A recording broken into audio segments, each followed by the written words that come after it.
Des guerriers violents, sanguinaires, une sale réputation qui leur colle à la peau.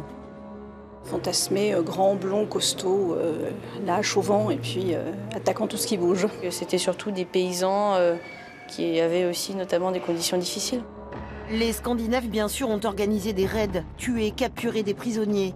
Mais ceux qui sont partis en viking au IXe siècle ne représentent pas le peuple du Nord. À cette époque-là, la population était essentiellement paysanne et recroquevillée sur ses terres.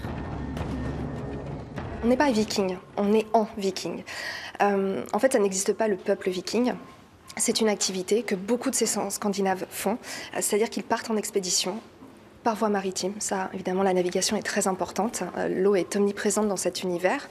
Et ils partent en expédition pour rechercher des richesses. L'attrait de la richesse, ça, c'est effectivement un point commun à ces différentes populations. Les Vikings, une société patriarcale dans laquelle les femmes ont une place prépondérante. Parfois, elles partent en conquête elles aussi sur les océans. Mais le plus souvent, elles sont les gardiennes des clés de la ferme qu'elles portent nouées autour du cou, symbole de leur influence sur le foyer.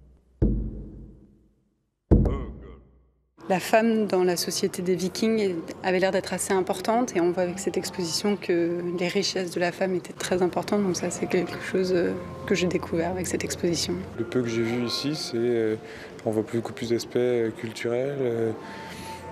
Là, pour l'instant, j'ai vu les vêtements, les outils, etc. Donc c'est plus un peuple construit que ce que je pouvais imaginer.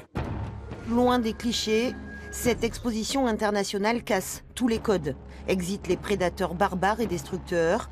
La visite vous embarque dans l'histoire d'un peuple, finalement, très mal connu.